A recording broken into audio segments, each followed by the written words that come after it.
a few weeks ago, you were named the Time Magazine Athlete of the Year. Time asked you to define your year in one word, and you said historic. We can do better. We can give you 2 words to define your year. What would they be if you could do that? 2 words? 2 words. That is hard. I would say I don't know, life-changing maybe? That's a great one. I think really that's all in a good way. Things just change really fast. As you guys know, that's just how the world works. And especially with social media, people see a lot of your life, but that's what makes it fun and why I've had so many cool opportunities too. So it's crazy. Looking back at a year ago today or around this time, I was just beginning my senior year of college. Picture this. You've just wrapped up your college career. You're walking across that stage, diploma in hand, feeling on top of the world. Then boom, you're thrust into the WNBA spotlight. For A'ja Wilson, this was apparently a nightmare. Well, my goodness. Is it just me, or are WNBA players sort of full of themselves? A'ja Wilson loves to do 2 things. 2 things. Play the victim and is completely delusional as well, I guess. She's petty, too. But for Caitlin Clark, it's a dream come true. 2 stars. 2 totally different stories. While Asia's busy complaining about the toughest schedule in American sports, spoiler alert, it's not. Caitlin's out here changing the game and calling her year life-changing. In her latest interview, Caitlin's not holding back about her rookie year and her transition from college to the pros, and it's putting A'ja Wilson in her place. Is A'ja right? Or is Caitlin just built differently? Or maybe A'ja is just too soft? Let's break it down. Are you ready? Let's go. Coming back, do you feel like as professional athletes, you guys have the most stressful, strenuous careers? Yeah, for sure. You know what's funny about professional sports? Everyone thinks their schedule is the toughest. But A'ja Wilson just took this to a whole new level of absurdity. Recently, she went on the Roommates show and made a claim so wild, it's got fans scratching their heads and reaching for their calendars. Let's break this down, shall we? A'ja boldly declared that the WNBA has the toughest schedule in all of American professional sports. Yeah, you heard that right. Because I feel for us, we don't have, our rookie orientation is not anything too crazy. It's literally obviously a day before the draft and you're sitting there and you're talking. But it's we don't get to go work out for teams. We don't have a combine. Now, before we dive into why this is causing such a stir, let's take a quick look at what other sports actually deal with. First up, we've got Major League Baseball. These guys are grinding through a whopping 162 games over about 6 months. That's basically a game every single day, with barely time to catch your breath. And in some days, it's 2 games a day. Then there's the NBA and NHL, both tackling 82 games in roughly the same time frame. That's a lot of court time and ice time, folks. You literally go from college. I remember it was I went in, I got drafted. I literally did training camp and I came back to college just to walk to graduate. And then I had to go play my first preseason game. We don't have, you don't have time to even I remember Jackie was just I had to get my draft dress in a matter of a day. Now, let's talk WNBA. Their season? A cool 40 games spread across 4 to 5 months. That's less than half of what NBA players face, and a quarter of the MLB schedule. But according to A'ja, this is somehow the most grueling schedule in American sports. And I'm just there's no way one of the biggest nights of my life, I have to be rushed. But you kind of have to, it's college, then you go right into training camp. And then if you play overseas, that's late October, maybe, depending on when your club wants you over. And then you're gone. You're going. And then it's Olympic year and you're going. And it's insane. So yeah, I would have to say our schedule is pretty crazy. Fans didn't hold back their reactions. One fan hit the nail on the head saying, NBA, 82 games. WNBA, 40 games. What? Another chimed in with, they literally play only 4 months in a year. Ouch. The internet was quick to call out this claim, with many labeling it as fully delusional. And then she goes on and complains about how the schedule was disrupted by the Olympics, saying this. And for us, we had 6 Olympians this year. So that's half our roster gone. And while other teams may have their whole roster, so they can train, they can practice, hoop, do all that. Go on vacation, they can rest. So it's a lot. And I'm surprised we did what we did this year because it was just a lot of stuff going on. And stuff is the Olympics, but still stuff. So what's really going on here? Is A'ja just having a moment? Or is there something deeper at play? Some fans have pointed out that the transition from college to pros can be tough, especially for rookies who've just wrapped up a full college season. But let's be real, every pro athlete goes through this adjustment. Asia Wilson is the queen of the delusion. She's absolutely the queen of the delusion. So does everyone really feel this way? Not really. Caitlin Clark, the WNBA's golden girl and record-breaking superstar, just broke her silence on this issue. And you won't believe what she has to say that's putting Asia in her place. Let's talk about Caitlin Clark for a second. While some players are out here grumbling about tough transitions and annoying spotlights, Clark is busy rewriting the playbook on how to dominate as a player. You know what's wild? She's facing the same challenges as everyone else, but her attitude? It's a whole different ballgame. Going from college to the pros, I think it's just like the time span. That's just what's so weird about it. It's just so short and condensed. Like, you don't have much time, but yeah, at that point, it is what it is. Everybody has to deal with the same thing. So that's what I told myself is like, there's no point in complaining. Everybody's dealing with it. It's not any different. It's a good mindset to have. Yeah. Picture this. You've just played in the national championship, then boom, you're drafted, and suddenly you're packing up your life and moving to a new city. Oh, and did I mention you only get a week and a half of preseason camp? That's the whirlwind Clark stepped into. But here's where it gets interesting. Instead of complaining, she's calling it life-changing. Standpoint of, so I played in the national championship and I basically went to the draft right after, got picked. And then you basically pack up and move. Like, you're moving in April, you don't even finish senior year of college. And I guess for you guys, like, what was it? You go to the combine. How long do you have to prepare for the combine? A few months. And then you get drafted and you still got a little time to get acclimated to the new city. For sure. You know, you have camp, whatever. Like, it's not like that. Like, camp for us is like a week and a half. Right. And then you're let's go on the play. court. Clark's not just talking the talk, she's walking the walk. In her rookie year, she snagged Rookie of the Year honors and made the All-WNBA first team as a rookie. The first time it's been done in nearly 2 decades, breaking 62 records along the way. Now, you might be thinking, sure, but how's she handling the pressure? Well, let me tell you. Clark's got this refreshing take on the whole thing.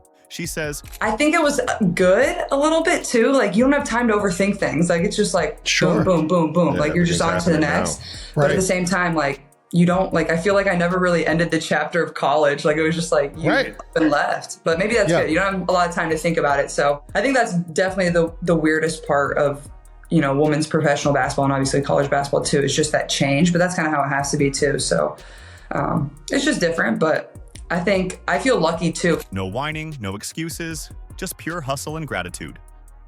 But here's where it gets really interesting. Remember how some players were complaining about the grind?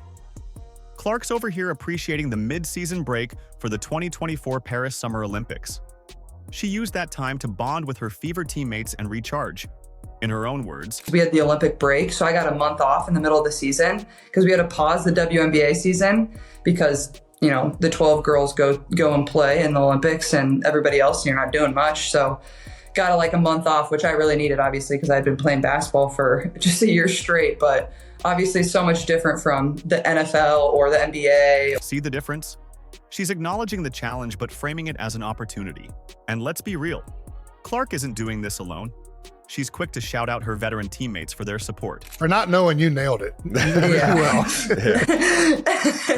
But also, like, I had a lot of really good vets around me too. So I feel very grateful for that. And we had a fairly young team too. So like people had been through it fairly recently, so they knew how I felt. But like, I feel like that definitely is a huge challenge. And that goes for whatever professional sport. Like, you're trying to learn, but also people are looking at you like, you got to perform and like be what they drafted you to be. And that can be tough. It's like she's cracked the code on how to be a rookie sensation while staying humble and hungry.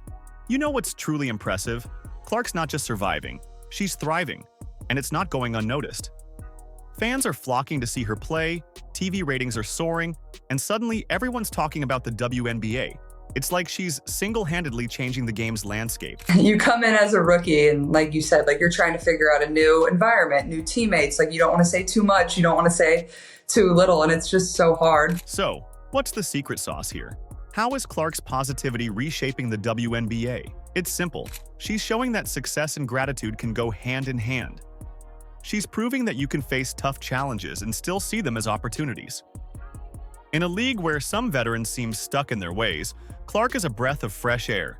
inspiring a new generation of players and fans alike. But like in my scenario, and obviously you guys too, like you're already highly thought of. Like people are turning to you to like be something or be someone. So it's hard. Like you're trying to get your feet wet, but also not do too much. And I think that's kind of what I struggled in early on is like, I don't know what to say. I don't know how to say it. I don't know how they're going to react. Hold on 1 second because Asia's not yet done complaining. No surprises here. Let's break it down. Remember when athletes used to dream about their sport getting more attention? Well, in the WNBA, that dream has become a reality. The league's viewership hit record numbers in 2024, and you'd think everyone would be over the moon about it. But guess what? Not everyone's popping champagne bottles. This is the time, like we're in the season of women's basketball, and it was so much fun to just like, it was aggravating, I'm not gonna lie, it was super annoying sometimes because you're constantly, you feel like you have to like reprove yourself. And like you feel like you have to like go out and be like, no, this is what y'all have been missing. And it kind of took away the fun of the game because you felt like you had to like defend yourself and like defend who you are as a player like every single game. In a move that's left fans scratching their heads, Wilson called this increased attention super annoying. Yeah, you heard that right. The spotlight that most athletes desire? Wilson's not having it. So what's her beef? Wilson's main gripe seems to be about having to reprove herself constantly. Now, let's be real for a second. Isn't that kind of the point of professional sports? To show up, game after game, and prove you're the best? I don't know. You guys are, no, you're like, y'all really, really toxic. I don't think we're that toxic. I think we're pettier. Like, we're petty, for sure. You know what's really wild about all this? Wilson's stance is the total opposite from what you'd expect. On one hand, she's complaining about the attention. But on the other, she's saying, people are starting to realize we're really good at what we do. We're elite at what we do. I love the energy now. Talk about mixed signals. Finally giving us like what's been due for, obviously, in our eyes, 28 years. So why is A'ja Wilson calling increased WNBA attention annoying? Is it the pressure, the scrutiny, or is it something deeper? Maybe it's about control. When you're used to operating in a smaller bubble, suddenly having millions of eyes on you can be jarring. But isn't that growth what the WNBA has been fighting for all along? Before Caitlin Clark, this was the face of the WNBA. No wonder all the ratings and the viewers showed up after Caitlin Clark got involved. This ain't it. This ain't it. I mean, that's delusional on a whole nother level. Ever wonder what happens when a sport suddenly blows up? It's not all confetti and champagne, folks. In fact, for some WNBA stars, it's turning into a bit of a headache. But here's the million-dollar question. Are these growing pains actually stunting the league's growth? Let's crunch some numbers and find out who's really moving the needle in women's basketball. The amount of people that have showed up in the stadiums, from the viewership numbers to people really wanting to wear a WNBA player's jersey or buy their merch or whatever it is, or have their shoe. Just how it's evolved in such a short period of time, I think shows everyone, there is real opportunity here. And you know what they say, money talks. And in Caitlin Clark's case, it's shouting from the rooftops. This phenom has inked several deals with multi-billion-dollar brands, such as Nike, Gatorade, and State Farm. That's not just pocket change, people. It's a clear sign that Clark's performance and visibility are driving sales through the roof. But while Clark's raking in the dough, some of her fellow ballers are singing a different tune. But here's the thing. All this whining isn't just annoying. It could be actively hurting the league. Think about it. When fans hear their favorite players griping about the very attention they've been craving for years, how do you think that makes them feel? It's like inviting someone to your party and then complaining when they show up. My expectation is to be one of the best players in the world one day. I wouldn't expect anything less than that. More history for the Fever rookie. At this point, continue to be myself, and I think a lot of good will come from that. Meanwhile, Clark's over here being grateful for all the growth women's sports are getting. And you know what? The fans are eating it up. We're talking about a social media explosion with over 54 million unique viewers across various networks. That's not just growth. That's a full-blown revolution. Now, I'm no psychic, but I've got a pretty good hunch about how this is all going to play out. On one side, you've got the woe is me crew, led by Wilson. On the other, you've got Clark and her let's change the game attitude. Who do you think fans are going to gravitate towards? Who's going to sell more jerseys? Who's going to pack arenas? The more people can get out and watch the W or watch the college game or whatever it is, the better it's going to be for the future of the game. Let's put it this way. If you're a WNBA exec, who would you rather have as the face of your league? Someone who treats success like a burden, or someone who's riding the wave and bringing everyone along for the ride? It doesn't take a rocket scientist to figure out that Clark's positivity is going to translate into more butts in seats and more eyeballs on screens. But wait, there's more. This isn't just about individual players. This attitude difference could start affecting entire teams. Imagine being in the locker room with someone constantly complaining about the pressure. Now imagine suiting up next to someone who's pumped to be there. Which team do you think is going to perform better? Which one is going to attract more fans? That's the reason that you play. It's not because of the wins and the points you score. It's the amount of joy that you can bring people and the young girls that will one day grow up to hopefully, be whatever they want to be and get to talk about those moments too. You know what? The future of women's basketball isn't about whining. It's about embracing the spotlight and running with it. And guess who's leading the charge? None other than Caitlin Clark. While some players might be feeling the heat, Clark's out here changing the game with a smile on her face. Here's the thing. Experts are predicting big things for the WNBA in 2025. We're talking more media coverage, bigger endorsements, and a whole lot of buzz around women's sports. And at the center of it all, Clark's star power is set to explode. The contrast between Clark's attitude and some of the old guard is like night and day. While some players are busy complaining about the attention, Clark's out here proving that a positive outlook can take you places. It's not just about playing ball anymore. It's about growing the game and inspiring the next generation. And that, my friends, is exactly what the WNBA needs to thrive. Do you agree? Let us know in the comments. Like, subscribe, and turn on all notifications so you never miss out. Click the video on the screen, and we will see you in the next one.